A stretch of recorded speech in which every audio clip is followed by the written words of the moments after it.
Кыргызстанда кезектеги аңчылык сезону башталды. Өлкөдө мергенчилер быйылкы аңчылык сезону учурунда 800 кайберен атууга уруксат алышты. Экология жана климат боюнча мамлекеттик комитеттен билдиришкендей, 14 августта башталган сезон маалында кулжа, теке, кийик, каман жана айрым канаттууларга аңчылык кылууга уруксат берилди. Кулжа менен текени атуу октябрь айынын этегине чейин созулуп, декабрдын акыркы жумасында токтойт. Жыл сайын Кыргызстанда аңчылык кылууга 700 баш тоо теке, 120 аркар кулжа жана 60 каман атууга лицензия берилип жүрөт.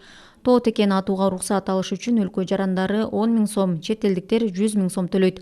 Өлкөдө аңчылык чарба тармагында 52 уюм бар, көбү жеке менчик.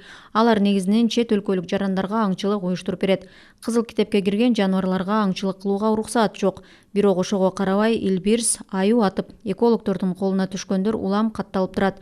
Адистер өлкөдө жапайы аңчылык башаламан жүрүп жатканын, жаныбарлардын айрым түрлөрүн атууга мораторий киргизүү керектигин айтып келишет. Кыргызстандын тоо токойлорунда 46 000 баш кайберендин түрү, 3 000ден ашуун каман бар. Мындан тышкары кызыл китепке киргизилген Марко Поло, Тянь Шань жана Северцев аркарларынын саны 16 000ден ашат.